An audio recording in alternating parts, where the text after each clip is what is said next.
பாசத்திற்குரிய சகோதர சகோதரிகளே, பெரியோர்களே, தாய்மார்களே, அல்லாஹுவின் அருளால் அல்லாஹுவினுடைய மார்க்கத்தை கற்றுக்கொள்வதற்காக,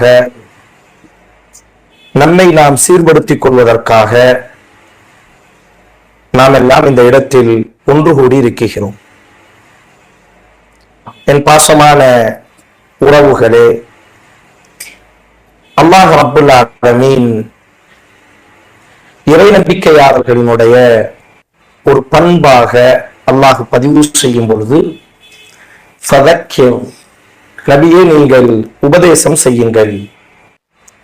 நீங்கள் யாருக்கு உபதேசம் செய்கிறீர்களோ அவர்கள் இறை நம்பிக்கையாளர்களாக இருந்தால் அவர்களது வாழ்க்கையில் அந்த உபதேசம் மாற்றத்தை ஏற்படுத்தும் என்று அல்லாஹ் ரப்புல் ஆலமீன் பதிவு செய்கிறார். ஒரு மனிதனுடைய வாழ்க்கையில் உபதேசம் மாற்றத்தை ஏற்படுத்தினால் அவர்களுடைய உள்ளத்தில் ஈமான் இருக்கிறது என்பதனுடைய ஒரு அடையாளம். அல்லாஹ் ரப்புல் ஆலமீன் நபியே நீங்கள் உபதேசம் செய்யுங்கள். நீங்கள் யாருக்கு உபதேசம் செய்கிறீர்களோ அவர்கள் இறை நம்பிக்கையாளர்களாக இருந்தான். அவர்களினுடைய வாழ்க்கையில் தான் உபதேச மாற்றத்தை ஏற்படுத்தும். உபதேசம் என்பது வெறும் தெரியாத வரலாறுகளை தெரிந்து கொள்வதற்காகவோ அல்லது உணர்வுகளை, உணர்ச்சிகளை, கண்களை கலங்க வைப்பதற்காகவோ, இது போன்ற நோக்கங்களுக்காக அல்லாஹுவும் அவன் தூதரும்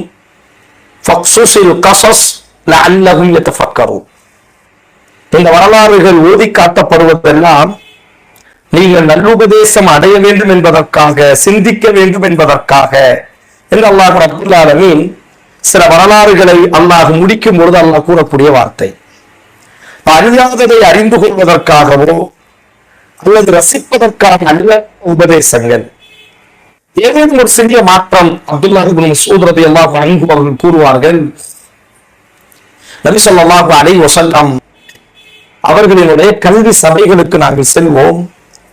திரும்பி வரும் பொழுது நாங்களாகவே இருக்க மாட்டோம். ஒரு மாற்றங்களை சந்தித்தவர்களாக செல்லும் பொழுது இருந்த சூழல் திரும்பும் பொழுது மாறியவர்களாக நாங்கள் வருவோம் என்று அப்துல்லாஹ் இப்னு மஸ்ஊத் ரலியல்லாஹு அன்ஹு அவர்கள் கூறுகிறார்கள்.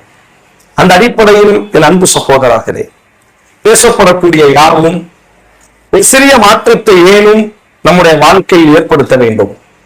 எனக்கு தரப்பட்டிருக்கக்கூடிய தலைப்பு, நாம் மாறாத வரை நமது சூழல்கள் மாறப்போவதில்லை என்ற ஒரு தலைப்பின் கீழ் பேசுமாறு நான் பணிக்கப்பட்டிருக்கிறேன். என் அன்பான சகோதரர்களே, பொதுவாக இன்றைக்கு முஸ்லிம்களாக நாம் ஒரு வித்தியாசமான ஒரு காலகட்டத்தில் நாம் வாழ்ந்து கொண்டிருக்கிறோம். எங்கு பார்த்தாலும் முஸ்லிம்களுக்கான பல்வேறு இழப்புகள், கண்ணீர்கள், கஷ்டங்கள், அநீதங்கள், அநியாயங்கள். ஒரு சில ஆண்டுகளுக்கு முன்பாக இந்தியாவை சார்ந்த ஒரு மாற்று மத பெண்மணி ஒரு புத்தகம் எழுதியிருப்பார்கள். அந்த புத்தகத்தில் ஒரு செய்தியை குறிப்பிடுவார்கள். அமெரிக்காவில் விசித்திரமாக நடந்த ஒரு நீதிமன்ற வழக்கை பற்றி அந்த புத்தகத்தில் அவர்கள் சுட்டி காட்டுவார்கள். அதாவது அமெரிக்காவில் இப்படியும் சில தொழிலாளிகள் இருக்கிறார்கள். சைனாவில் இருந்து உயிரோடி நண்டுகளை என்ன செய்வார்கள் என்று சொன்னால் அமெரிக்காவிற்கு ஏற்றுமதி செய்வார்கள். அது அமெரிக்காவிற்கு வரும்பொழுது வியாபாரிகளினுடைய கையில் அது கிடைக்கும் பொழுது அந்த நண்டுக்கு உயிர் இருக்க வேண்டும். அப்பொழுதுதான் அதனுடைய விலையும் அவர்கள் மதிப்பு மிக்கதாக இருக்கும். அந்த உணவையும் அவர்கள் சுவையானதாக பார்க்கக்கூடிய ஒரு வியாபார கூட்டம். சைனாவில் இருந்து நண்டுகள் ஏற்றுமதி செய்யப்படுகிற கப்பலில் ஒரு பாக்ஸ் இத்தனை நண்டுகள் தான் இருக்க வேண்டும் என்று சட்டம். ஒவ்வொன்றுக்கும் ஒரு சட்டம் இருக்கும் அல்லவா? அந்த ஏற்றுமதிக்கான ஒரு சட்டம் என்னவென்றால், சைனாவிலிருந்து ஏற்றக்கூடிய அந்த நண்டுகள் அமெரிக்கா வரை உயிரோடு இருக்க வேண்டும். வியாபாரிகளின் கையில் கிடைக்கும் பொழுது அந்த நண்டுக்கு உயிர் இருக்க வேண்டும். அந்த அடிப்படையில் அதனுடைய பாக்ஸுகள் அமைத்திருப்பாங்க. ஒரு பாக்ஸில் 5 நண்டுகள் 6 நண்டுகள் தான் அதற்குள்ளாக அடைத்து வைத்து சைனாவிலிருந்து அமெரிக்காவுக்கு ஏற்றுமதி செய்யப்படும். இது தொடர்ச்சியாக நடந்து கொண்டிருக்கும் பொழுது சில வியாபாரிகள் பொருளாதாரத்திற்கு ஆசைப்பட்டு 5 நண்டுகள் 6 நண்டுகள் மட்டுமே அடைக்கப்பட வேண்டிய ஒரு பாக்ஸ்ல 10க்கும் அதிகமான நண்டுகளை என்ன செய்கிறார்கள் சொன்னால் அடைத்து சைனாவிலிருந்து அமெரிக்காவுக்கு ஏற்றுமதி செய்கிறார்கள். அமெரிக்காவினுடைய வியாபாரிகளுடைய கையில் கிடைக்கும் பொழுது அந்த நண்டுகளில் சில நண்டுகள் மூச்சுவிட முடியாமல் செத்து விடுகிறது. அமெரிக்காவில் இருக்கக்கூடிய ஒரு மனிதனுடைய பண்பாளர் இதை அமெரிக்காவினுடைய நீதிமன்றத்தில் ஒரு வழக்காக தொடர்கிறார். சைனாவிலிருந்து ஏற்றுமதி செய்யக்கூடிய நண்டுகள் எத்தனை நண்டுகள் தான் இருக்க வேண்டும். ஆனால் அதற்கு அதிகமாக பொருளாதாரத்தின் மீது ஆசைப்படக்கூடிய சிலரினுடைய சுயநலத்தினால் அமெரிக்காவினுடைய வியாபாரிகளினுடைய கையில் கிடைக்கும் பொழுது சில நண்டுகள் மறைத்து விடுகிறது. இது மனிதநேயத்திற்கு எதிரானது, ஆனால் இதற்கு ஒரு தீர்வு தேவை என்று வழக்கு தொடரப்பட்டு வழக்கை அமெரிக்க நீதிமன்றம் கையில் எடுத்துக் கொண்டது. விசாரணையினுடைய முடிவில் இந்த தவறை செய்தவர்கள் அமெரிக்க நீதிமன்றத்தால் தண்டிக்கப்பட்டார்கள். இந்த செய்தியை அந்த மாட்டு மத பெண்மணி அந்த புத்தகத்தில் குறிப்பிட்டு விட்டு கீழே ஒரு கேள்வியை உலகத்தை பார்த்து கேட்பார்கள். முஸ்லிம்களினுடைய உயிர் நண்டுகளினுடைய உயிரை விட மட்டமானதாக மாறிவிட்டதா என்று. பொதுவாக இன்றைக்கு உலகம் முழுவதும் சமகாலத்தில் ஆழமாக நம்மில் ஒவ்வொருவரும் இஸ்லாமிய உலகத்தில் நடந்து கொண்டிருக்கக்கூடிய சூழல்கள், முஸ்லிம்களுக்கு எதிராக நடைபெற்றுக் கொண்டிருக்கக்கூடிய கலவரங்கள், கஷ்டங்கள், சிரமங்கள் எல்லாவற்றையும் சமகாலத்தில் நாம் அனைவரும் கண்ணீரோடி தவறையோடி அணுகிக் கொண்டிருக்கிறோம். எல்லோருக்கும் ஒரு ஆசை, இவை எல்லாவற்றிற்கும் ஒரு தீர்வு வேண்டும் என்ற ஒரு ஆசை. அவர் மார்க்கத்தில் பிடிப்புள்ளவராக இருந்தாலும், மார்க்கத்தில் குறைவான பிடிப்புடையவராக இருந்தாலும், மார்க்கத்தின் மீது பெரிய அளவிற்கு பிடிப்பற்றவராக இருந்தாலும் கூட மார்க்கம் என்பதை தாண்டி சக மனிதனாக முஸ்லிம்களுக்கு இணைக்கப்படக்கூடிய அநீதங்களையும் அக்கிரமங்களையும் காணும் பொழுது இந்த சமூகத்திற்கு ஒரு விடிவு காலம், இந்த சமூகத்திற்கு ஒரு மாற்றம், இந்த சமுதாயத்தினுடைய கண்ணியம் உயர்த்தப்படாதா என்ற ஒரு இயக்கம் எல்லா தரப்பினர்களிடத்திலும் ஆழமாகவே பேசப்படுகிறது. 2 முஸ்லிம்கள் மார்க்கத்தை பேசக்கூடிய, மார்க்கத்தை பின்பற்றக்கூடிய 2 முஸ்லிம்கள் அல்லது மார்க்கத்தை குறைவாக யோசிக்கக்கூடிய, உலக அரசியலை பற்றி அறியக்கூடிய 2 சக மனிதர்கள் ஒன்று சேர்ந்து விட்டால் கூட ஒரு பெரிய ஒரு கவலையை வெளிப்படுத்துகிறோம். நடக்கக்கூடிய சூழல்கள், எவ்வளவு அநீதங்கள், அக்கிரமங்கள், அநியாயங்கள் வெளிச்சமாக வெளிப்படையாக நடந்து கொண்டிருக்கிறது. இதை கேட்பதற்கும் இதை தடுப்பதற்கும் ஒரு சக்தி இல்லையா? இவர்களுடைய நிலைமை மீறப் போவதில்லையா என்பதை போன்ற கவலைகள் எல்லாருடைய உள்ளத்திலும் ஆழமாக இருக்கிறது. எப்போதும் ஒரு ஆசைப்படுகிறோம், மாற்றம் என்பது நிகழ வேண்டும். 100 ஆண்டு காலமாக இஸ்லாமிய உலகம் சந்தித்துக் கொண்டிருக்கக்கூடிய கஷ்டங்களின் கண்ணீருக்கும் சூழல் உருவாக வேண்டும், ஒரு மாற்றம் உருவாக வேண்டும் என்பதை எல்லோரும் யோசிக்கிறோம், சிந்திக்கிறோம். எல்லா காலகட்டத்திலும் முஸ்லிம்களினுடைய முழுத்தன்பாக, முஸ்லிம்களுடைய வாழ்க்கையினுடைய வழிகாட்டியாக இந்த கஷ்டமான காலங்களை கடப்பதற்கு அழகிய முறையில் வழிகாட்டுகிறது. சூரா பக்கரா, சூரத்து தாஹா, இது போன்ற அத்தியாயங்களில் அல்லாஹ் ரப்புல் ஆலமீன் இந்த செய்தியை பதிவு செய்கிறார். ஆதம் அலைஹிஸ்ஸலாம் அல்லாஹ் அவரை சுவனத்தில் படைத்து அவரினுடைய மனைவி ஹவ்வாவையும் படைத்து அல்லாஹ் நிம்மதியாக அந்த சுவனலோகத்தில் வாழ வைக்கிறார். ஒரு கட்டத்தில் அந்த இருவரையும் ஷைத்தான் வழிகெடுத்தான். அல்லாஹ்வினுடைய வார்த்தையினுடைய அழகும் கூட மிக உயர்வானது. ஒட்டுமொத்த உலகமும் இந்த வசனம் இறங்குவதற்கு முன்பாக சொன்னது ஹவ்வாதான் வழிகெட்டு போனாள், ஹவ்வாதான் ஆதமை கெடுத்தாள். பெண்ணினுடைய கவனக்குறைவுதான் சுவனத்திலிருந்து வெளியே வந்தார்கள் என்றுதான் இந்த வசனம் இறங்குவதற்கு முன்பாக உலகத்தினுடைய அத்தனை கதாபாத்திரங்களும் காவியங்களும் பெண்ணை குற்றச்சாட்டையே எழுதி வைத்தார்கள். ஆனால் அல்குர்ஆன் சொன்னது இந்த இருவரையுமே ஷைத்தான் வழிகெடுத்தார். அந்த இருவரும் ஷைத்தான் வழிகெடுத்ததற்கு பிறகு ஒரு மரத்தின் பக்கம் நெருங்க வேண்டாம் என்று சொல்லி இருப்பார். இருவரும் நெருங்கி விடுவார்கள். அல்லாஹ் அந்த இருவரையும் பார்த்து சொன்ன வார்த்தை பேசுகிறது, நீங்கள் இருவரும் இந்த சோனத்தை விட்டு முழுமையாக வெளியேறிவிடுங்கள். எனது புறத்தில் இருந்து நீங்கள் வாழக்கூடிய புதிய உலகத்திற்கு நீங்கள் செல்ல போகிறீர்கள். இவ்வளவு நாட்கள் நீங்கள் வாழ்ந்த ஒரு உலகம், ஒரு சுவனலோகத்தில் நீங்கள் வாழ்ந்தீர்கள். கஷ்டங்களையும் கண்ணீரையும் சிரமத்தையும் சந்திக்காத ஒரு உலகம். லஹும்மா யஷாஊன், விரும்பியதை அடையக்கூடிய ஒரு உலகத்தில் நீங்கள் வாழ்ந்தீர்கள். ஆனால் இனி நீங்கள் ஒரு உலகத்தில் பக்கம் மீளப் போகிறீர்கள். என்னுடைய கட்டளையை நீங்கள் மீறியதற்காக நீங்கள் இந்த சுவனலோகத்தை விட்டு முழுமையாக வெளியேறுங்கள். நீங்கள் வாழக்கூடிய உலகத்தில் உங்களுக்கான வழிகாட்டுதல் எனது புறத்தில் இருந்து வந்து கொண்டே இருக்கும். நீ அந்த கட்டளையை மீறி இருக்கிறாய், அதற்கு தண்டனையாக உன்னை நான் உலகத்திற்கு அனுப்பப் போகிறேன் என்றாலும் அந்த உலகத்திலும் எனது புறத்தில் இருந்து நீங்கள் எப்படி வாழ வேண்டும் என்ற வழிகாட்டுதல் வந்து கொண்டே இருக்கும். யார் அந்த வழிகாட்டுதலை பின்பற்றுவார்களோ, நான் கொடுக்கக்கூடிய நேரான பாதையின் மீது, என்னுடைய மார்க்கத்தின் மீது யார் இந்த உலக வாழ்க்கையை அமைத்துக் கொள்வார்களோ, அவர்களுக்கு எந்த பயமும் இல்லை, அவர்களுக்கு எந்த கவலையும் இல்லை. இதே வார்த்தையை சொல்கிறார், ஆதமே நான் கொடுத்த இந்த வழிகாட்டுதலை யாரையும் மீறுவார்களே ஆனால் நீ உலகத்தில் வாழப் போகிறாய். எனது புறத்தில் இருந்து எனக்கான வழிகாட்டுதல் வந்து கொண்டே இருக்கும். அந்த வழிகாட்டுதலின் மீது நீங்கள் வாழும் காலம் எல்லாம் நீங்களை அச்சமற்றவர்களாக, கவலையற்றவர்களாக, கண்ணியத்திற்குரியவர்களாக உங்களை நாம் வாழ வைப்போம். எனது வழிகாட்டுதலை நீங்கள் புறக்கணித்தால், நான் கொடுக்கக்கூடிய வழிகாட்டுதலின் மீது வாழ்வது உங்களுக்கு சிரமமாக மாறிவிட்டால், வாழ்க்கைகளை நாம் நெருக்கடியாக மாற்றிவிடுவோம். எந்த பூமியில் எனது வழிகாட்டுதலின் மீது நீங்கள் வாழ்ந்தால் உங்களுக்கு அச்சமற்ற வாழ்க்கையை, மகிழ்ச்சியான வாழ்க்கையை நாம் கொடுப்போம்.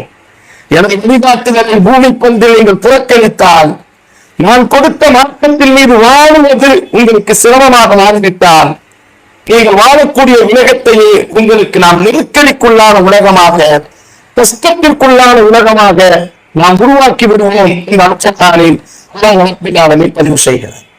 இந்த வசனத்தில் அல்லாஹ் எனக்கு தெளிவுபடுத்தக்கூடிய விஷயம் என்ன? அல்லாஹ் நமக்கு ஒரு சரீரத்தை கொடுத்திருக்கிறார். அந்த சரீரத்தின் மீது நாம் வாழும் காலம் எல்லாம் அல்லாஹ்வுடைய வார்த்தை சகோதரர்கள்,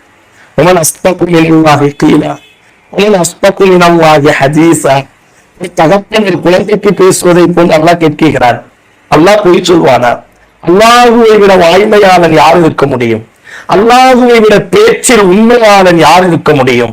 லாத்த புதியதி கனிமாற்றில்லா, முறையில் அல்லாஹ் பேச மாட்டான், மாற்றி மாற்றி அல்லாஹ் பேச மாட்டான்.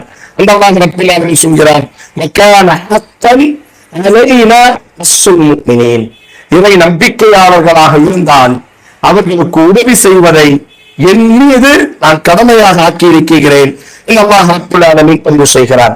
அன்பான சகோதரர்களே, உஹதினுடைய யுத்தம் நம்ம எல்லோருக்கும் தெரியும். நபித்தோழர்கள் பெரிய இழப்புகளை சந்திக்கிறார்கள். 70 நபித்தோழர்கள், இத்தனை நபித்தோழர்களும் இந்த உம்மத்தினுடைய முதுகு தண்டுகள். முஸ்அப் இப்னு உமைர், ஹம்ஸா ரலியல்லாஹு, அப்துல்லா பின் ஜஹ்ஷ் ரலியல்லாஹு, அனஸ் இப்னு நதீர் போன்ற எல்லோரும் இந்த உம்மத்தினுடைய வீர தியாகிகள், சாதாரணமானவர்கள் அல்ல, பெரும் தலைவர்கள். இந்த உம்மத்தினுடைய கண்ணியமும் வீரமும் சுமந்திருந்தவர்கள். 70 நபர்களை பதிலில் 70 இறைமறுப்பாளர்கள் மரணித்தார்கள். அப்படி நேர் எதிராக 70 முஸ்லிம்கள், 70 முஸ்லிம்களிலும் தோழர்கள், இந்த உம்மத்தினுடைய தலைமகன்களை அல்லாஹ் ரப்புல் ஆலமீன் அந்த உஹதினுடைய யுத்தத்தில் ஷஹாதத்தை ஏற்படுத்தினார். எல்லா முஸ்லிம்களும் 700 முஸ்லிம்கள் என்று சொன்னார். அத்தனை நபர்களும் காயப்பட்டார்கள். அல்லாஹ்வின் தூதர் உட்பட எல்லா முஸ்லிம்களும் காயப்பட்டார்கள். எல்லா வீட்டிலும் ஒரு மரணம் நிகழ்ந்திருந்தது. எல்லா வீட்டிலும் ரசூலுல்லாஹினுடைய வீட்டில் ஒரு மரணம். முஸ்அப் இப்னு உமைர், ஹம்னா பின்த் ஜஹ்ஷினுடைய வீட்டில் முஸ்அப் இப்னு உமைர் ரலியல்லாஹு, இப்படி அனஸ்ரதி அல்லாஹ்வுடைய வீட்டில் அனசுகள் நபரதி அல்லாஹ் எல்லா வீட்டிலும் ஒரு மரணம், எல்லா நபித்தோழர்களும் காயமும் கண்ணீரும், எல்லோருடைய இடத்திலும் ரத்தம் வருகிறது, எல்லோருமே தண்ணீரோடு நிற்கிறார்கள். குர்ஆன் பதிவு செய்கிறது. சூரா அல்லாஹ் பதிவு செய்கிறார். நபித்தோழர்கள் கண்ணீர் கேட்கிறார்கள், அல்லாஹ்வின் தூதரே, இந்த இழப்பிற்கான காரணம் என்ன? பதிலில் எவ்வளவு குறைவாக நாம் இருந்தோம். அல்லாஹ் ரப்பல் ஆலமீன் நம்மை வெற்றியரை வைத்தான் அல்லவா? வலம்மா அஸாபத்துக்கும் முஸீபத்துன் கத் அஸாபத்தும் மிஸ்லைஹா குல்தும் இன்ன ஹாதா குல்ஹு மின் இன்தி அன்ஃபுசிக்கும். எல்லோரும் கண்ணீரோடையும் காயத்தோடையும் மரணத்தினுடைய கண்ணீர் கவலையோடு மறந்திருக்கிறார்கள். பதிலை வெப்பிடுகிறார்கள். ஏன் நாம் இவ்வளவு கண்ணீரோடு நிற்க வேண்டிய அவசியம் என்ன? பெரிய வெற்றியை பதிலில் நாம் சுவைத்திருந்தோம். நேர் எதிராக உஹதில் நாம் கண்ணீரோடு நிற்கிறோம் என்று சொன்னால் அல்லாஹ் ரப்பல் ஆலமீன் பதிவு கொடுத்தான், உங்களால் இந்த இழப்புகள் நடந்திருக்கிறது. இழப்பிற்கான காரணம் இந்த புறத்தில் ஏற்பட்ட தவறுகள் தான். தோழர்கள் ஸல்லல்லாஹு அலைஹி வஸல்லத்தினுடைய தோழர்கள் இந்த நேரத்தில் அல்லாஹ் ரப்பல் ஆலமீன் உணர்த்துகிறார். அல்லாஹ்வின் தூதரினுடைய தோழர்களை வைத்து, சமூகமே இந்த கட்டமைப்பை விட்டு, அல்லாஹ் கொடுத்த மாற்றத்தை விட்டு யார் விலகிச் சென்றாலும் ஹம்சாவதியெல்லாம் விலகவில்லை. அந்த மலையில் குன்றிலிருந்து இறங்கியவர்களில் ஹம்சாவதியெல்லாம் இல்லை, இஸ்ரவேல் இல்லை, அனசுவா எதிரில்லை, இல்லை. அவர்கள் களத்திலே என்று போராடினார்கள். ஆனால் யாரோ ஒருவர் அல்லாஹ்வின் தூதர் ஸல்லல்லாஹு அலைஹி வஸல்லத்தினுடைய ஒரு செய்தி தெரியும், மலையிலிருந்து இறங்க வேண்டாம் என்ற ஒரு செய்தி. ஒரு கூட்ட நபித்தோழர்கள் மீறினார்கள். ஆனால் அல்லாஹ் ரப்பல் ஆலமீன் ஒரு சமூகத்தையே அல்லாஹ் கண்ணீரோடையும் காயத்தோடையும் மரணத்தினுடைய சப்தத்தோடையும் அல்லாஹ் உருவாக்கினார். அதைத்தான் அல்லாஹ் பதிவு செய்கிறான். இவர்கள் வந்ததற்கான காரணம் உங்களுடைய கரங்கள் நீங்கள் செய்ததினால்தான் நாம் உங்களுக்கு இழப்புகளை ஏற்படுத்தினோம் என்று அல்லாஹ் ரப்பல் ஆலமீன் பதிவு செய்கிறார். ஹுனைனுடைய யுத்தம், சூரா அன்ஃபால், கிட்டத்தட்ட இஸ்லாமிய வரலாற்றில் 13,000 நபித்தோழர்கள் கலந்து கொண்ட ஒரு யுத்தம். இதில் பெரும் 4,000 நபர்கள். முஸ்லிம்களினுடைய தரப்பு என்பது மிகப்பெரிய தரப்பு. அல்லாஹ் ரப்பல் ஆலமீன் இந்த செய்தியை பதிவு செய்கிறான். சூரா அன்ஃபால் என்று சொல்லக்கூடிய அத்தியாயத்தில் முஸ்லிம்களுடைய தரப்பு அப்பொழுதுதான் மக்காவை வெற்றி கொண்டிருக்கிறார்கள். ஹிஜ்ரி 8ஆம் ஆண்டு மக்காவை வெற்றி கொள்ளப்படும் பொழுதே 10,000 நபித்தோழர்கள் உள்நுழைந்தார்கள். மக்கா வெற்றி கொள்ளப்பட்டதற்கு பிறகு மக்காவில் இருந்து புதிதாக இஸ்லாத்தை ஏற்றுக்கொண்ட நபித்தோழர்களினுடைய கூட்டம் மிக குறைவாக எண்ணிக்கையில் பார்த்தாலும் கூட 13,000 நபித்தோழர்கள் படை முஸ்லிம்களுக்கு பின்னால் நிற்கிறது. ஆனால் எதிரிகளினுடைய பரப்பை எடுத்துக்கொண்டால் வெறும் 4,000 படை வீரர்கள். இப்பொழுது முஸ்லிம்களில் கடைசி தரப்பில் இருக்கக்கூடிய சில நபித்தோழர்களினுடைய உள்ளம் ஆண் மனதில் ஒரு சின்ன ஒரு யோசனை உருவாக்குகிறது. நாம் 13,000 நபர்கள் அல்லவா, 113 நபர்கள், எதிரிகள் ஆயிரக்கணக்கானவர்கள்.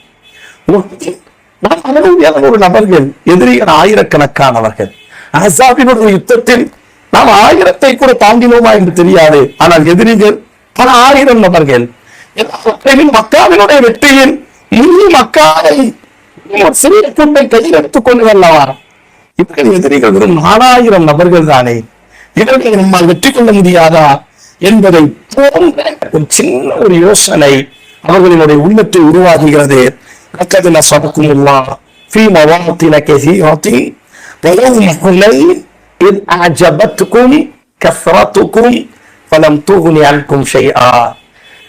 எத்தனையோ யுத்தங்களில் உங்களுக்கு உதவி செய்தான், அல்லாஹ்வே உங்களுக்கு உதவி செய்தான். இது அஜபத்துக்கும் கஸ்ரத்துக்கும், உங்களது எண்ணிக்கைகள் அதிகமாக இருந்தது, உங்களுக்கு ஆச்சரியத்தை ஏற்படுத்தியதல்லவா? நம் எண்ணிக்கையில் மிக பெரும்பான்மையானவர்கள், எதிரிகள் எண்ணிக்கையில் மிக மிக பட்சத்திற்குரியவர்கள். 13,000 நபர்களும் 4,000 நபர்களும் எப்போதும் ஒப்பீடு செய்தால் 3 மடங்கு குறைவானவர்கள். நல்லா செய்கிறார். உங்களது எண்ணிக்கைகள் உங்களுக்கு ஆச்சரியத்தை ஏற்படுத்தியது. அந்த எண்ணிக்கையை கொண்டு உங்களுக்கு எந்த உதவியும் இந்த ஹுனைனில் ஏற்படவில்லை. எல்லா நபித்தோழர்களும் போட ஆரம்பித்தார்கள். ஸஹீஹுல் புகாரி 13,000 நபித்தோழர்கள், 4,000 எதிரிகள் மறைந்திருந்து தாக்க ஆரம்பிக்கிறார்கள். நினைத்ததற்கு மாற்றமாக இருந்தது.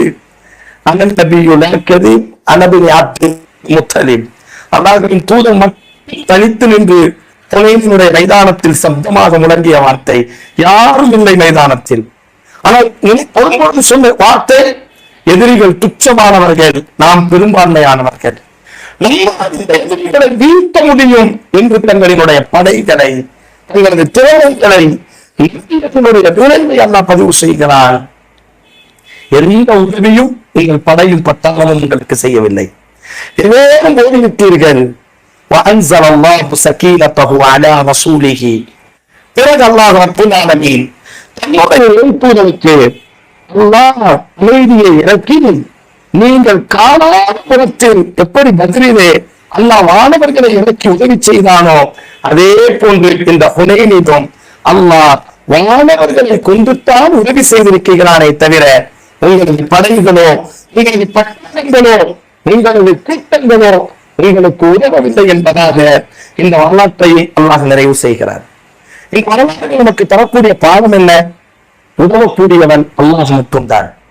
கண்ணியத்தை, தண்ணீரை, கஷ்டங்களை, நாம் காணக்கூடிய இன்றைய அரசியல் சூழலை மாற்றுவதற்கு சக்தி உடையவன் அல்லாஹ் மட்டும்தான். இந்த அல்லாஹ் மாற்றுவதற்கு நம்மிடத்தில் அல்லாஹ் என்று எதிர்பார்க்கிறான்.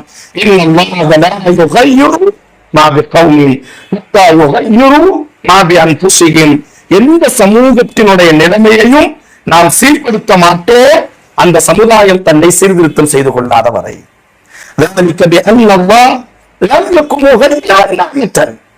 எந்த சமுதாயத்திற்கு நாம் கொடுத்திருக்கக்கூடிய அருள்கொடையையும் நாம் பிரிந்துவிட மாட்டோம். அருள்கொடை தெரியுமா? இஸ்லாமிய வரலாற்றில், இஸ்லாமிய வரலாறை படித்தவர்களுக்கு எல்லாம் தெரியும் அல்லவா, முஸ்லிம்களுடைய கண்ணியம் என்பது உயர்வாக அப்துல் அஜீஸ் ரஹ்மத்துல்லாஹி அலைஹி சில காலங்கள் வறுமை என்பது மொத்த இஸ்லாமிய உலகத்தை விட்டு ஒதுக்கப்பட்டிருந்தது. வரலாற்றில் இப்படியும் கூட சில தகவல்கள் சொல்லப்படும். முஸ்லிம்களினுடைய கண்ணியம் என்பது ஹாரூன் ரஷீத் சொல்வாராம், அப்பாசியாக்களினுடைய 4வது ஆட்சியாளர், வானமே, வானத்தை பார்த்து சொல்வாராம் சில நேரங்கள்ல, வானமே நீ மலையை பொழியவை, இங்க பொழிந்தாலும் சரி, நீ எங்க பொழிந்தாலும் சரி, எங்க பொழிந்தாலும் பொழிவில் நிலங்கள் எல்லாம் உங்கள் நிலங்கள் தான், அது இழக்கூடிய அத்தனையும் எங்களுக்கு சொந்தமானதுதான். மிகப்பெரிய கண்ணியத்தை, அவ்வளவு மிகப்பெரிய பலத்தை ரப்புல் முஸ்லிம் உம்மத்திற்கு கொடுத்தான் அல்லவா, அதான் அல்லாஹ் பதிவு செய்கிறான். எந்த சமுதாயம், சமூகம் என்று சொன்னால் எங்கோ அரசியலை நோக்கி மட்டும் பார்வை செலுத்தாதீர்கள். தனிப்பட்ட வாழ்க்கையாக இருக்கட்டும், அன்பர்கள் சொல்வார்கள், உங்களுக்கு ஏற்படக்கூடிய அத்தனை சோதனைகளும் உங்களது கரங்களால் செய்யப்பட்ட பாவத்தின் விளைவுகள் தான். அதற்கான தீர்வு தௌபாவில் வைத்திருக்கிறார். ஏற்படக்கூடிய சோதனைகள், கஷ்டங்கள் சமூகம் என்று பேசும் பொழுது, மாற்றம் என்று பேசும் பொழுது எங்கோ நம்முடைய பார்வை செல்கிறதை தவிர சமூகத்தில் நானும் ஒரு அங்கம்தான், என்னை நான் மாற்றிக்கொண்டான், சமுதாயம் மாற வேண்டும், சமூகத்தின் நிலைமைகள் மாற வேண்டும், சமூகத்தில் கண்ணீர் துடைக்கப்பட வேண்டும், முஸ்லிம்களின் கண்ணியம் உயர்த்தப்பட வேண்டும். ஆதலால் முஸ்லிம் சமுதாயம் மாற வேண்டும். முஸ்லிம் சமுதாயம் என்றால் யார்? நான் தான் இந்த சமுதாயத்தில் உள்ளவன். அதுதான் அல்லாஹ் சொல்கிறான், எந்த சமுதாயம் தன்னை சீர்திருத்தம் செய்து கொள்ளாதோ அல்லாஹ் அவர்களினுடைய வாழ்க்கையில் மாற்றத்தை ஏற்படுத்த மாட்டார். அல்லாஹ் நமது கண்ணியத்தை மீள வைக்க வேண்டுமையானால், நம்முடைய சிறப்பை அல்லாஹ் மீட்டுக் கொண்டு வர வேண்டுமையானால், அல்லாஹ் நமக்கு உதவி செய்ய வேண்டுமையானால், அல்லாஹ் நம்மிடத்தில் எதிர்பார்ப்பது நம்மிடத்தில் மாற்றத்தை அல்லாஹ் எதிர்பார்க்கிறான். அதனால்தான் ரசூலுல்லாஹி ஸல்லல்லாஹு அலைஹி வஸல்லம் ஒரு தனிப்பட்ட மனிதர்களாக இஸ்லாமிய வரலாறை ஆய்வு செய்த கிறிஸ்தவ ஆய்வாளர் சொல்வார், உலகத்தினுடைய எல்லா புரட்சியாளர்களுக்கும் முஹம்மது ஸல்லல்லாஹு அலைஹி வஸல்லத்தினுடைய புரட்சிக்குமான ஆக பெரிய வித்தியாசம் என்னவென்றால், உலகத்தினுடைய புரட்சியாளர்கள் எல்லாம் புரட்சியை பற்றி பேசினார்கள், மாற்றத்தை பற்றி பேசினார்கள், சமூகத்தினுடைய அவலத்திற்கு குரல் கொடுத்தார்கள். ஆனால் முஹம்மது ஸல்லல்லாஹு அலைஹி வஸல்லம் மட்டும்தான் சமூகத்தில் ஒவ்வொரு மாற்றி காட்டினார்கள், ஒவ்வொரு மாற்றி காட்டினார்கள்.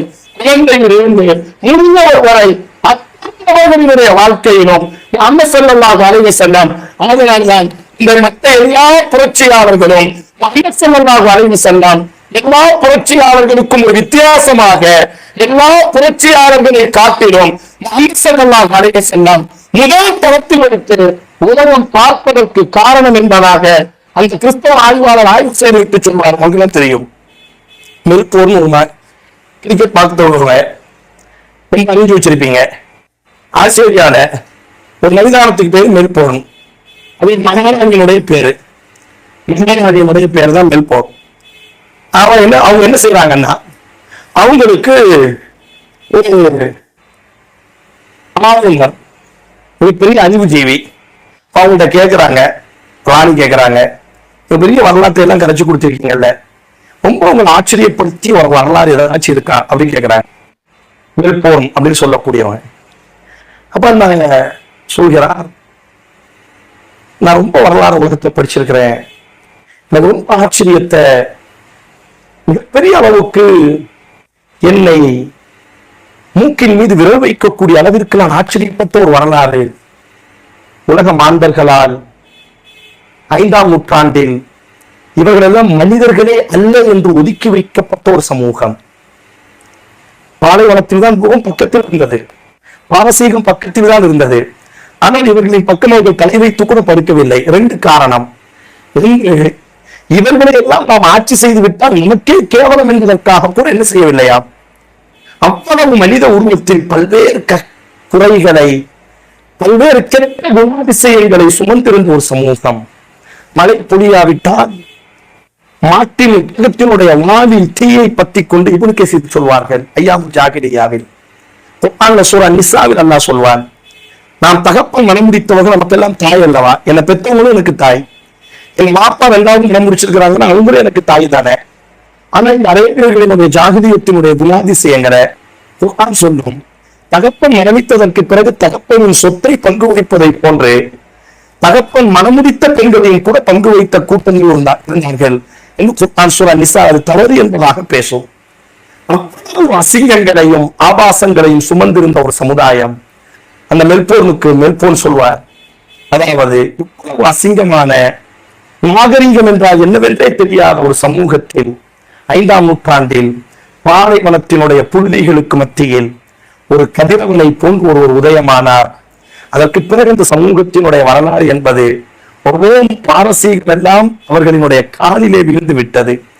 உலகத்தில் அவர்கள்தான் அவர்களுக்கு நிகரானவர்கள் என்று யாருமே இல்லை. இது ஏதோ உணர்வுகளுக்காக, உணர்ச்சிகளுக்காக அல்ல. முஸ்லிம்களினுடைய நிலப்பரப்புகளை எல்லாம் ஒரு காலத்தில் நீங்கள் ஆய்வு செய்து பாருங்கள். அவர் சொல்கிறாரு, முக்கியமானவர்களாக இருந்தவர்கள் 1 நூற்றாண்டு கடப்பதற்குள்ளாக உலகத்தினுடைய அத்தனை கண்டங்களுக்குள்ளாக மனிதர்கள் வாழ்ந்த ஆசிய கண்டம், ஆப்பிரிக்க கண்டம், ஐரோப்பிய கண்டம், இந்த 3 கண்டத்திற்குள்ளாக வியாபித்து விட்டார்கள். உலகத்தினுடைய பெரும் நிலப்பரப்புகள் எல்லாம் அவர்கள் காலில் வீழ்ந்து விட்டது. அது பிறகு சொல்வார், ஆனால் அதே சமூகம்தான் இன்றைக்கு உலகத்தில் எங்கே போறார்கள் என்று கூட எனக்கு தெரியவில்லை, செல்லும் இடமெல்லாம் அவமானத்தை சந்தித்துக் கொண்டிருக்கிறார்கள். அப்ப அவர் கேட்பா, இதுக்கு ஒரு மாற்றம் என்ன இருக்கிறது, இதற்கு ஒரு தீர்வு என்ன இருக்கிறது? மீண்டும் அந்த சமுதாயம் அந்த முஹம்மது ஸல்லல்லாஹு அலைஹி வஸல்லத்தினுடைய ஷரியத்தின் பால் தங்களை இணைத்துக் கொள்ளும் பொழுது, அந்த முஹம்மது ஸல்லல்லாஹு அலைஹி வஸல்லத்தினுடைய அந்த மார்க்கத்தின் பால் தங்களை மீட்டெடுக்கும் பொழுது, அவர்களை தோற்கடிப்பதற்கு யாராலும் முடியாது என்பதாக அந்த உயர்ந்த ஆசிரியர், வரலாற்று ஆசிரியர் ஒரு ராணிக்கு பாடம் நடத்துகிறார் என்று சொன்னால் அதைத்தான் அல்லாஹ் பதிவு செய்கிறான். இந்த சமகாலத்தில் இஸ்லாத்திற்காக நீங்களும் நானும் செய்யக்கூடிய பெரிய உதவி எதுவாக இருக்குமையானால் மார்க்கத்தை நமது வாழ்க்கையில் சுமந்து நடப்பது, கொள்கை ரீதியாக, பண்பு ரீதியாக, இபாதத்து ரீதியாக, சக மனிதர்களோடு பழகக்கூடிய ரீதியாக. சமகாலத்தில் மார்க்கம் என்பது ஐரோப்பியர்களை போன்று ஆலயத்திற்குள்ளாக மட்டும் மார்க்கம். சமகாலத்தில் மார்க்கம் என்பது ஐரோப்பியர்களை போன்று சடங்குகளுக்கும் சம்பிரதாயத்திற்கும் மட்டும் மார்க்கம். ஆனால் இஸ்லாம் என்பது நம்முடைய வாழ்வியல் வழிகாட்டி. நான் எதை பார்க்க வேண்டும், நான் என்ன பேச வேண்டும், நான் எப்படி நடக்க வேண்டும், சக மனிதர்களோடு நான் எப்படி உறவாட வேண்டும், சக மனிதர்களோடு என்னோட பயணங்களை நாம் எப்படி அழைத்துக் கொள்ள வேண்டும், எனது வியாபாரத்தை எப்படி நாம் அமைத்துக் கொள்ள வேண்டும்? சாதி நபி வக்காஸ் சொல்கிறோம் அல்லவா, நாம் மாறாதவரை நமது நிலைமைகள் மாறாது என்று ஒரு சில வரலாறுகளை மட்டும் உங்களுக்கு சொல்லி நான் நிறைவு செய்கிறேன். சாதி நபி வக்காஸ் ரலியல்லாஹு அன்ஹு இமாம் இப்னு சீரின் ரஹ்மத்துல்லாஹி அலைஹி இந்த செய்தியை பதிவு செய்கிறார்கள். சாதி நபி வக்காஸ் ஒரு பெரிய திராட்சை வியாபாரம், பயங்கர திராட்சை கோடீஸ்வரர், ஒரு பெரிய வியாபாரி. சைனால ஒரு மார்க்கெட்டுக்கு பேரு சாதி நபி வக்காஸ். ரோஹிங்கியா பர்மாக்குள்ள இஸ்லாம் சாதி நபி வக்காஸிற்குள்ளாகத்தான் ரோஹிங்கியாக்குள்ள பர்மாக்குள்ள இஸ்லாம் போனதுங்கிறது 1400 வருஷத்துக்கு முன்னாடி. சாதி நபி வக்காஸ் காலத்திலேயே ரோஹிங்கியாக்குள்ள இஸ்லாம் போய்விட்டது, பர்மாக்குள்ள இஸ்லாம் போய்விட்டது. சைனால ஒரு மார்க்கெட்டுக்கு பேரு சாதி நபி வக்காஸ் தான். அப்போ இப்னு சீரின் ரஹ்மத்துல்லாஹி அலைஹி சொல்கிறார்கள், சாதி நபி வக்காஸ் எல்லாம் ஒரு பெரிய திராட்சை வியாபாரி. அவர்களினுடைய வியாபாரத்தில் இதுதான் முதல் தர வியாபாரம். ஒரு கட்டத்தில் திராட்சைக்கான மதிப்பு குறைந்து விட்டது. சில நேரங்களில் பார்க்கலாமா இல்லையா, தக்காளி 100 ரூபா இருக்கும் ஒரு நாள், சில நாட்களுக்கு பிறகு தக்காளி 10 ரூபாய் ஆயிரும். இந்த மாதிரி சில பொருட்களினுடைய லாபங்கள் ஏறும் குறையும். ஒரு கட்டம் என்பது சாதி நபி வக்காஸ் ரலியல்லாஹு அன்ஹு அவர்களுக்கு அவர்கள் வியாபாரம் செய்த அந்த திராட்சையினுடைய அந்த மதிப்பு மட்டமானதாக மாறிவிட்டது, மிக கடுமையான வீழ்ச்சியை சந்தித்து விட்டது. சாதி நபி வக்காஸ் தனக்கு தெரிந்த வியாபாரிகளை போய் சந்திப்பார்கள், தன்னுடைய வியாபாரத்தை பற்றி எடுத்துக் கூறுவார்கள். யாரை போய் சந்தித்தாலும் திராட்சையை வாங்குவதற்கு அவர்கள் தயாராக இல்லை. காரணம், திராட்சை அதனுடைய விலை மறைந்து விட்டது. அவர்களுடைய பணியாளர் சாதி நபி வக்காஸ் ரலியல்லாஹு அன்ஹு அவர்களை பார்த்து அவர்களுடைய பணியாளர் சொல்வார், சாத் அவர்களே, திராட்சையினுடைய விலை முழுமையாக மடிந்து விட்டது. அன்பான சகோதரர்களே, இஸ்லாம் என்பது பெரும் ஆடையிலும் பேச்சிலும் பெரும் இபாதத்தோடு மட்டும் நாங்கள் பாவிக்கிறோம் அல்லவா. பல சகோதரிகள் உண்டு, பல சகோதரர்கள் உண்டு. அந்த வாழ்க்கையில் இஸ்லாம், நம்முடைய முன்னோர்கள் இஸ்லாத்தை எங்கே வைத்து அழகு பார்த்தார்கள். ஒரு கம்பெனியில் நாம் வேலை செய்கிறோம், ஒரு கடையில் நாம் வேலை செய்கிறோம். நமக்கு முன்னால் பேசிய ஷேக் சொன்னார்கள், அல்ல அமானிதம் என்பது பெரும் ஒரு வார்த்தையோடு சுருங்கக்கூடியது அல்ல. சக எல்லோரும் அமானிதங்களை நாம் சுமந்திருக்கிறோம். ஆனால் எவ்வளவு இலகுவாக இஸ்லாத்தை நாம் விட்டு விடுகிறோம். எவ்வளவு இலகுவாக இஸ்லாத்திற்கு எதிராக பொருளாதாரம் என்று வரும் பொழுது, நம்முடைய சுயநலம் என்று வரும் பொழுது, நம்முடைய இன்பங்களுக்கு வரும் பொழுது, நம்முடைய குடும்பம் என்று வரும் பொழுது இலகுவாக தவறுகளை நாம் செய்கிறோம். அதற்கு பின்னால் மிகச் சாதாரணமாக தவறுகளை நாம் கடந்து விடுகிறோம். நபி வக்காஸ் ரலியல்லாஹு அன்ஹு அவர்களிடத்தில் சொல்லப்படுகிறது, யாரும் பணியாளர் சொல்றாரு, நீங்க யார்கிட்ட போய் கேட்டாலும் வாங்க மாட்டாங்க. ஒரே கூட்டம் இருக்கிறாங்க, உங்கள்கிட்ட இருந்து வாங்குறதுக்கு அவங்க மட்டும் தயாரா இருக்கிறாங்க. யார் அப்படின்னு கேட்டா, மதுவை பிழியக்கூடிய மதுவை தயாரிக்கக்கூடியவர்கள் இதற்கு தயாராக இருக்கிறார்கள். நீங்கள் சொல்லக்கூடிய விலைக்கு உங்களது பொருட்கள் திராட்சையை வாங்குவதற்கு தயாராக இருக்கிறார்கள். சில நேர யோசனைக்கு பிறகு சாதி நபி வக்காஸ் ரலியல்லாஹு சொன்னார்கள், சாதி நபி வக்காஸ் கட்டளையிட்டார்கள் தனது பணியாளருக்கு, அத்தனை திராட்சையையும் கொட்டிவிடுங்கள் கீழே, எல்லாத்தையும் அடிச்சிடுங்க. மதுவை பிழியக்கூடிய மதுவை பிழிந்து விற்கக்கூடிய ஒருவரிடத்திலே எனது வியாபாரம் செய்து அதன் முன்பாக எனக்கு கிடைக்கக்கூடிய ஆபத்தை விட என்னுடைய அத்தனை திராட்சையையும் கீழே கொட்டி அழித்து விடுங்க. அது அழியட்டும், ஆனால் ஒரு நாள் அல்லாஹ் தடுத்த ஒரு ஹராமின் பக்கம் என்னுடைய கரங்கள், எனது சிந்தனைகள் செல்லாது. நன்றான சகோதரர்களே, இமாம் இப்னு ஸையித் ரஹ்மத்துல்லாஹி அலைஹி அவர்கள் பதிவு செய்கிறார்கள், கைஸ் இப்னு ஸஅத் ரலியல்லாஹு அன்ஹு ஒரு பெரிய நபி தோழர். அவர்கள் நல்ல செல்வத்தை அல்லாஹ் அவருக்கு கொடுத்திருந்தார், நல்ல காசு. மாற்றம் என்பது ஒரு சில வரலாறுகளை மட்டும் எனக்கு தெரிந்ததை நான் சொல்கிறேன். தூங்கும் பொழுது சில நேரங்களில் இந்த வரலாறை நீங்கள் யோசித்து பார்ப்போம். நம்முடைய வாழ்க்கையோடு சில நாட்களில் நம்முடைய தூக்கத்தை இந்த வரலாறுகள் கெடுக்கிறதா என்று நாம் பார்ப்போம். சக மனிதர்களோடு நாம் எப்படி பழகுகிறோம், சக முஸ்லீமோடு நம்முடைய பயணங்கள் எப்படி இருக்கிறது. சக முஸ்லீமும் சின்ன பையன், ரசூலுல்லாஹி ஸல்லல்லாஹு அலைஹி வஸல்லம் சின்ன பையன் எப்போதும் ஒரு குருவியை வைத்துக் கொண்டிருப்பார். அந்த குருவி ஒரு நாள் இறந்து விடு. அந்த குருவி இறந்ததற்காக அந்த சின்ன பையன் சோகமா இருப்பார். அல்லாஹ்வின் தூதர் என்றால் நம்முடைய பார்வையில் எப்படிப்பட்டவர்? அல்லாஹ்வின் தூதரை நாம் எப்படி கற்பனை செய்து வைத்திருக்கிறோம்? ஒரு சின்ன பையன், அவர் கையில் இருக்கக்கூடிய குருவி எப்பவுமே குறியத்துக்கிட்டே வந்தாரு. சின்ன பையனுக்கு ஏதாச்சும் ஒரு குணம் இருக்கும் அல்லவா, விளையாட்டு குணம், விளையாட்டு குணம். எப்பொழுதும் அந்த குருவியோடு இருப்பார். ஒரு நாள் குருவியை காண சோதனை உட்கார்ந்து அழுதுட்டு இருக்கிறார். ரசூலுல்லாஹி ஸல்லல்லாஹு அலைஹி வஸல்லம் இந்த பையன் தலைவருக்கு இறங்குகிறார். அந்த பையன் தலையை தடவி கொடுக்குறாங்க. குருவிக்கு என்னாச்சு?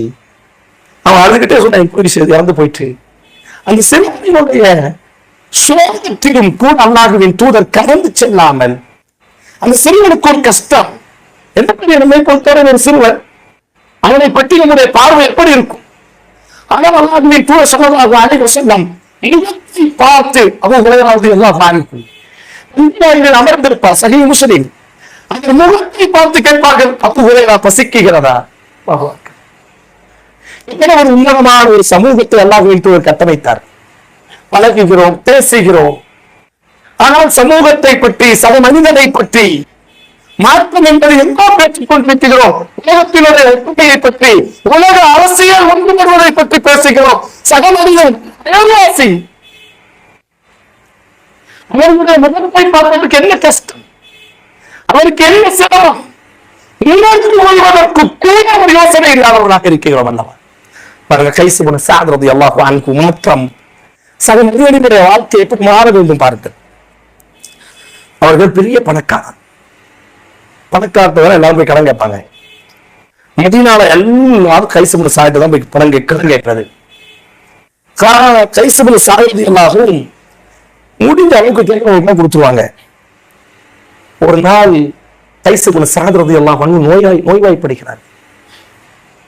நோய்வாய்ப்பட்டா ஒருத்தருமே வந்து பார்க்கல. எல்லாத்துக்கும் இருக்கக்கூடிய இன்றைய சமூகம், ஒரு சக மனிதன் நோய்வாய்ப்பட்டால் போய் பார்ப்பது, அதுக்கு மறுமையில் நல்லா கேட்பாங்க, மறுபடியும் நான் நோய்வாய்ப்பட்டேன், நீ என்னை வந்து பார்க்கவில்லை என்பதா? என்ன அர்த்தம்? அவனை போய் நீ பார்த்தா நீ அங்கே பெற்றிருப்பாய். நோயாளி நலன் விசாரிப்பது, அப்ப அந்த நம்பிக்கையாளர்கள் அப்படித்தானே வாழ்ந்தவர்கள். ஒரு சக மனிதன் மரணிக்கிறான் என்றால், நோய்வாய்ப்படுகிறான் என்று சொன்னால் போய் பார்க்கக்கூடியவர்கள். பெரிய பணக்காரர், எல்லோருக்கும் கடன் கொடுத்தவர், நோய்வாய்ப்படுகிறார். அவரை பார்ப்பதற்கு யாருமே வரல. அப்ப தன்னுடைய பணியாளரிடத்திலே கேட்கிறார், என்ன காரணம்? அப்ப அந்த கைஸ் இப்னு சஅத் பணியாளர் சொன்னார், உங்களிடத்திலே கடன் வாங்கிவிட்டு பலர்கள் அடைக்க முடியாததுனால் நீங்க நோயாளியா இருக்கிறீங்க. உங்க முகத்தை வந்து பார்க்கறதுக்கு கேட்பமா இல்லையா? பாய், நீங்க கடன் வாங்க தலையில கேட்பாங்களா இல்லையா என்ற பயத்தில் அவர்கள் வராமல் இருக்கிறார்கள். இந்த வார்த்தையை கேட்டவன் கைஸ் இப்னு சஅத் சொன்னார்கள்,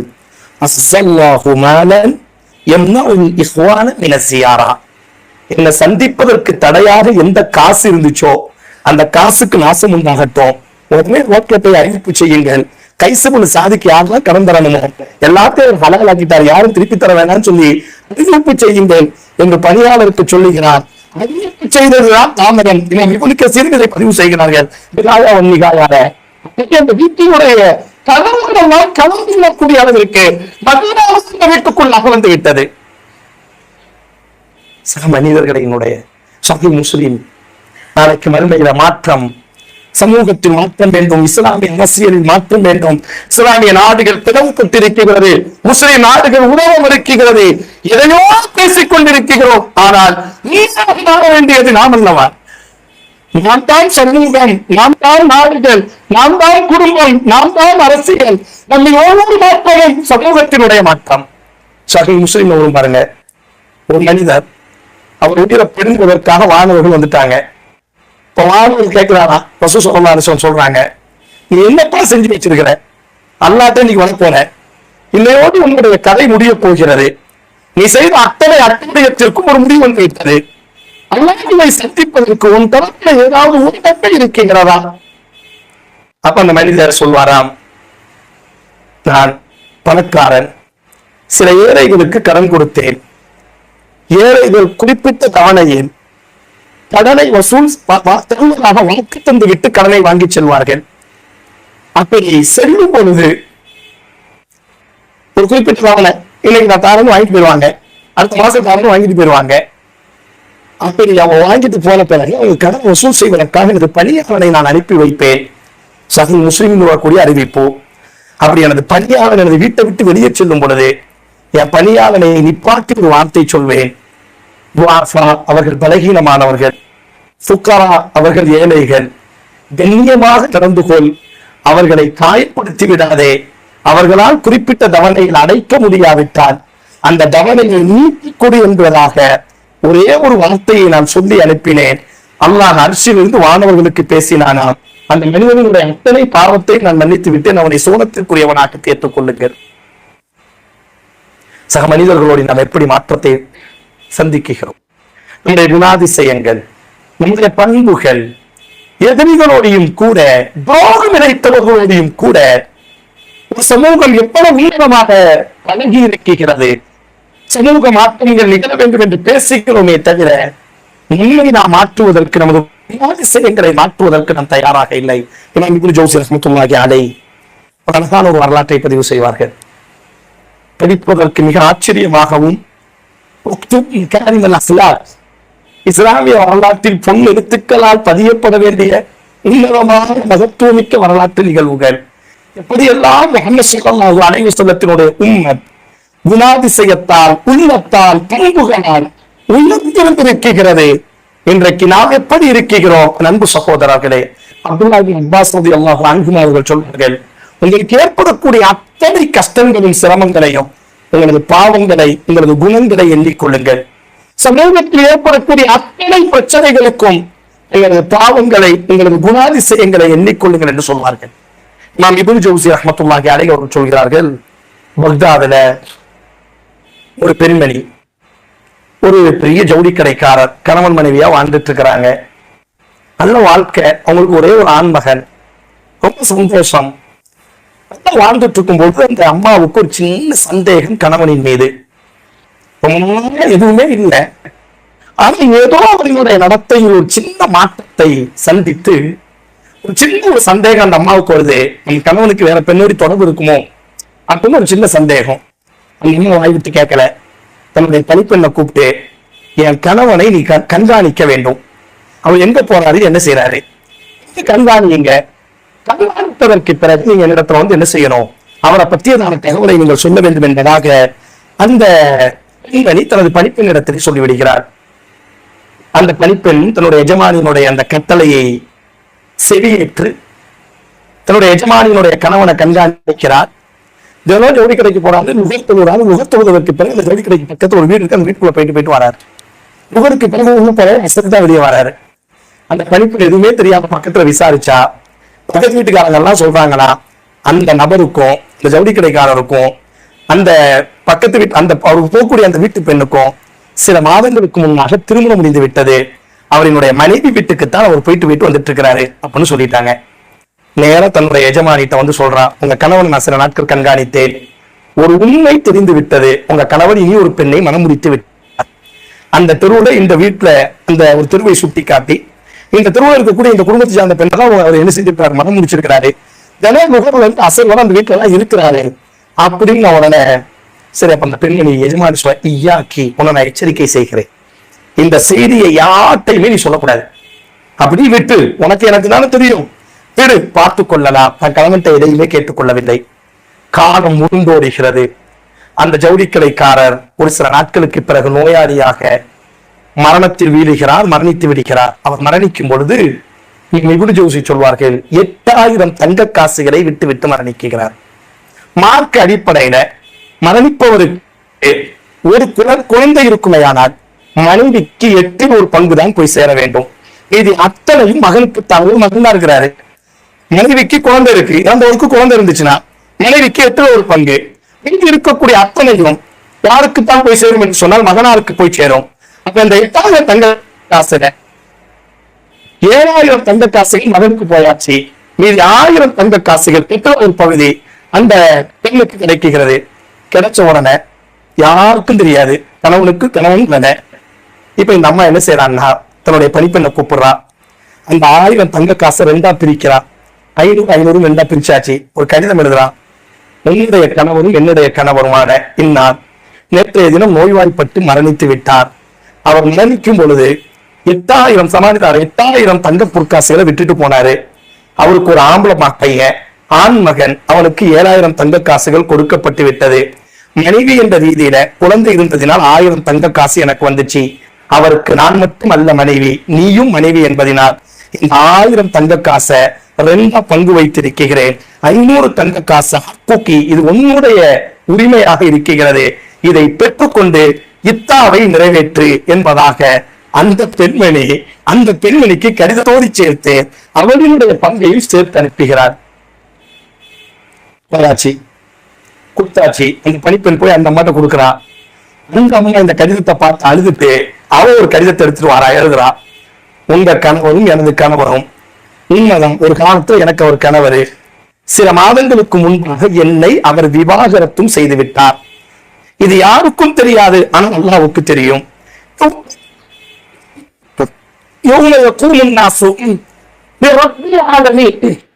அகிலங்களை படைத்தவனுக்கு முன்னால் நானும் நிற்க வேண்டும் என்ற பயம் எனக்கும் இருக்கிறது. இந்த 500 தங்க காசு எனக்கான தங்க காசு காரணம் என்னை முதன்மையாகவே விவாகரத்தும் செய்து விட்டார். ஆதலால் இது எனக்கானது அல்ல, இதுவே உங்களுக்கானது, இதையும் நீங்கள் வைத்துக் கொள்ளுங்கள். அவர் எனக்கு கணவன் அல்ல, உங்களுக்கு மட்டும்தான் மரணிக்கும் போது கணவன். எழுதிவிட்டு எழுதுவார்கள். எவ்வளவு உன்னதமான குணாதிசயமுடைய ஒரு சமூகத்தை எழுதி வையுங்க. வரலாற்றில் இது போன்ற வரலாறு, இது போன்ற சண்டையான வரலாறுகளை எல்லாம் எழுதி வையுங்கள். எழுதிவிட்டு கீழே சொல்வார், அகிலங்களை படைத்தவனுக்கு முன்பாக நான் நிற்க வேண்டும் என்ற பயம் ஒருவனுடைய உள்ளத்தில் எவ்வளவு ஆழமாக இறங்கி இருந்தால் அந்த சமுதாயம் எப்படி இருந்திருக்கும். தனக்கு துரோகம் அளித்தவர்கள் தனக்கு போட்டியாக வந்தவன்தான். ஆனாலும் கூட அவனுக்கும் நான் அநீதம் இணைத்து விடக் கூடாது. அவனுக்கு முன்னால் நான் நிற்க வேண்டுமே. உலகத்திற்கு தெரியாமல் இருக்கலாம், அவரும் எனது கணவனுக்கு மனைவி என்பதாக எனக்கு தெரியும் அல்லவா. அவனுக்கான ஹக்கை நான் எடுத்துக்கொண்டால் நாளைக்கு மறுமையில் என்னை விசாரித்தால் எனது நிலைமை என்னவாகும்? அந்த பெண்ணை பாருங்கள், இதுதான் சந்தர்ப்பம். எப்படியும் அவரும் என்னை மனமுடித்திருந்தார் அல்லவா, அவரோடு நான் உணர்ந்திருந்தேன் அல்லவா, அதுவும் எனக்கு போதும் என்பதாக வாங்கி வைக்காமல், இல்லை இல்லை இது எனக்காக அல்ல, என்னை அவர் ஏற்கனவே விவாகரத்து செய்துவிட்டால் நானும் நிற்க வேண்டும். அதனால் இது எனக்கான ஹக்கல்ல, இது உங்களுக்கான ஹக்குகள். அதனால் நண்பான உறவுகளே, மாற்றம் வெறும் பேஸ்புக்கிலும் கண்ணீரிலும் கவலைகளிலும் எழுதுவது நல்ல மாற்றம். இஸ்லாமிய உலகத்தை திட்டி தீர்ப்பதல்ல மாற்றம். அரசியலின் புரியாத அரசியலுக்குள்ளாக நம்மை இணைத்துக் கொண்டு நாம் வாழால் போராடியாக இருப்பதல்ல மாற்றம். மாற்றம் நம்மின் இபாதத் ரீதியாக, கொள்கை ரீதியாக, பண்பாடு ரீதியாக இந்த உலகத்திற்கு இறக்கப்படக்கூடிய அநியாயத்திற்கு பின்னால் ஏதோ ஒரு காரணம், எனது பாவமும் இருக்கிறது. உமது எல்லாம் எல்லாருக்கும் தெரிந்த நிகழ்வுதானே. உமது எல்லா யுத்தத்தினுடைய முடிவு சொல்லப்படுகிறது. உமர் கேட்பார்கள், எவ்வளவு மணி நேரம் யுத்தம் நடந்தது? இவ்வளவு மணி நேரம் உமர் கண்ணீரோடு என்ன செய்வார்கள் என்று சொன்னால் அழுதுவிட்டே சொல்வார்கள், பாவத்தினுடைய மூட்டைகள் அதிகமானது, வெற்றியும் தாமதமாகிக் கொண்டே இருக்கிறது. எந்த ஒரு சமுதாயம் மாற்றத்தை வலுவாக பின்பற்றுமோ, மாற்றத்தில் ஒரு சமுதாயம் தன்னை இணைத்துக் கொள்ளுமோ, அல்லாதவர்களுக்கு வெற்றியை தாமதிக்க மாட்டான் என்பதாக அல்லாஹ் அன்பவர்கள் கூறிய நிகழ்வுகள் எல்லாம் நம்மை விட யாருக்கும் அதிகம் தெரியாது என்று இல்லை. அதிகமான வரலாறுகளை, அதிகமான செய்திகளை நம்மை விட யாரும் கேட்காத அளவிற்கு 30 வருட காலம், 20 வருட காலத்திற்கு மேலாக மார்க்கத்தை கேட்கிறோம். நம்ம ஒவ்வொருவரும் குடும்ப ரீதியாக, தனிப்பட்ட ரீதியாக, நம்முடைய அந்தரங்க ரீதியாக நம்மை நாம் பரிசோதனை செய்து கொள்வோம். நம்மிடத்தில் ஒரு மாற்றம் உண்டாக வேண்டும். மார்க்க ரீதியாக, சிந்தை ரீதியாக, இபாதத்து ரீதியாக எல்லாவற்றையும் ஒரு விசாரணைக்கு நாம் உட்படுத்துவோம். அல்ஹம்துலில்லாஹ், அந்த விசாரணையில் நாம் குற்றவாளியாக இருப்போம் என்று சொன்னால் எவையெல்லாம் நம்மிடத்தில் தவறுகளாக இருக்குமோ பார்க்கிறோம். இஸ்லாமிய தேசத்தில் நாம் வாழுகிறோம். இஸ்லாத்தை பின்பற்றுவதற்காக, குர்ஆனை படிப்பதற்கான, குர்ஆனை மனனம் செய்வதற்கான எல்லா சூழல்களும் நமக்கு இருந்தும் கூட அசிங்கத்திற்கு பின்னால், ஆபாசத்திற்கு பின்னால், போட்டி போட்டுக்கொண்டு நாம் போய்கொண்டிருக்கிறோம் என்று சொன்னால் நமக்கு என்ன யோக்கியம் இருக்கிறது தோழர்களே? வார்த்தை கடினமாக இருந்தால் பொறுத்துக் கொள்ளுங்கள். சப்சாவை பற்றி பேசுவதற்கு ஆபாச படத்தை பார்த்து கொண்டு சினிமாவினுடைய தியேட்டரில் அமர்ந்து கொண்டு ரெக்கார்ட் டான்ஸுகளை ரசித்துக் கொண்டு அசிங்கத்தையும் ஆபாசத்தையும் புகழ்ந்து கொண்டு மறுபுறம் கசாவிற்கான கண்ணீர் வடிப்பதிலும் கசாவிற்கான கண்ணீருக்கான கட்டுரைகளில் எழுதுவதிலும் என்ன ஒரு முனாஃபிக்குத்தனம் என்கிறான உறவுகளே. ஆதலால் அல்லாஹ் முனாஃபிக்கின்களுக்கு உதவ மாட்டான். அந்த ரங்கத்திலும் தூய்மையிலும் நம்மை நாம் சீர்படுத்திக் கொள்வோம். கொள்கைகள் எல்லாவற்றிலும் நம்மை நாம் கேள்வி கேட்போம். சமகாலத்தில் இஸ்லாத்திற்கு நீங்களும் நானும் செய்யக்கூடிய மிக உன்னதமான ஒரு தியாகம் என்னவென்று சொன்னால், எந்த ஷரியத்தை அல்லாஹ் உங்களுக்கும் நமக்கும் தந்தானோ அந்த ஷரியத்தை தனிப்பட்ட வாழ்க்கையிலும் குடும்ப வாழ்க்கையிலும் முடிந்த அளவிற்கு நாம் என்ன செய்வோம்? செயல்படுத்துவோம். அப்படி செயல்படுத்தும் பொழுது கூட்டம் ஒருவர்களாக, ஒருவர் ஒரு குடும்பமாக, குடும்பம் ஒரு சமூகமாக அல்லாஹ் ரப்புல் ஆலமீன் ரசூலுல்லாஹி ஸல்லல்லாஹு அலைஹி வஸல்லத்தினுடைய அழைப்புப்பணியினுடைய அடிச்சோடுகளும் தனி மனிதரிடத்திலிருந்து ஆரம்பித்தது. குடும்பமாக அந்த மாற்றம் சந்தித்தது. பிறகு ஒரு சமூகமாக மாறி எழுந்து நின்றது. அல்லாஹும்ம இன் துஹ்லிக ஹாதிஹில் அஸாபா, அல்லாஹுவே இந்த ஈமான் கொண்ட கூட்டத்தை நீ அழித்து விட்டால் இதற்கு பிறகு நீ இந்த பூமி பந்தில் வணங்கப்பட மாட்டாயோ என் அல்லாஹுவின் தூதர் ஒரு ஈமானுக்கு புறம்போட்ட தங்கங்களை முன்னிறுத்தி அல்லாஹுவின் தூதர் ரப்பிடத்தில் பிரார்த்தனை செய்தார்கள். அல்லாஹ் பிஸலாசத்தி ஆலாஃப், வானத்திலிருந்து அந்த ஈமான் கொண்டவர்களை காப்பதற்காக 3000 மாணவர்களை அல்லாஹ் இறக்கினான் என்றான். அதே ரப்புல் இஸ்ஸத்து தான், அதே கண்ணியத்தோடு, அதே ஆற்றலோடு, அதே மகத்துவத்தோடு அல்லாஹ் உயர்ந்திருக்கிறான் அர்ஷின் மீது. ஆதலால் அந்த ரப்பின் எந்த மாற்றமும் இல்லை. நம்மிடத்தில் தான் மாற்றங்கள் வேண்டும். எந்த ஒரு சமூகத்தையும் அல்லாஹ் மாற்ற மாட்டான். அவர்கள் தங்களை சீர்திருத்தம் செய்து கொள்ளாத வரை என்று அல்லாஹ் பதிவு செய்கிறானே. சமூக மாற்றம் நம்மிடத்தில் உண்டாகட்டும். அல்லாஹ் ரப்புல் ஆலமீன் உங்களையும் நம்மையும் சமூகத்தில் மாறக்கூடியவர்களாக, எதை கேட்கிறோமோ அதை பின்பற்றக்கூடியவர்களாக சூரா நஹ்ரில் அல்லாஹ் சொல்வான். நாளைக்கு சொர்க்கத்திற்கு நுழையும் பொழுது சிலர் குடும்பமாக, கணவன் மனைவி குழந்தையாக, தாய் தகப்பனாக, குடும்பமாக சூழல் நுழைவார்கள் நல்லா சொல்கிறானே. அப்பேற்பட்ட குடும்பமாக சூழல் நுழையக்கூடிய நல்ல மனிதர்களாக உங்களையும் நம்மையும் அல்லாஹ் தேர்வு செய்யட்டும். வாழும் காலம் முழுவதும் தீனுல் இஸ்லாத்தை முழுமையாக பின்பற்றக்கூடிய, மரணிக்கக்கூடிய அந்த கடைசி நேரமும் தீனுல் இஸ்லாத்தில் நிலைத்து நிற்கக்கூடிய ஒரு சூழலை அல்லாஹ் நம் அனைவருக்கும் நசீபாக்கட்டும். முஸ்லிம் சமூகத்தினுடைய கண்ணீர்களையும் கஷ்டங்களையும் நிலைமைகளையும் அல்லாஹ் சீர்படுத்தட்டும். வாஹிர் தஅவானா அல்ஹம்துலில்லாஹி ரப்பில் ஆலமீன். அஸ்ஸலாமு அலைக்கும் வரஹ்மத்துல்லாஹி வபரகாத்துஹு.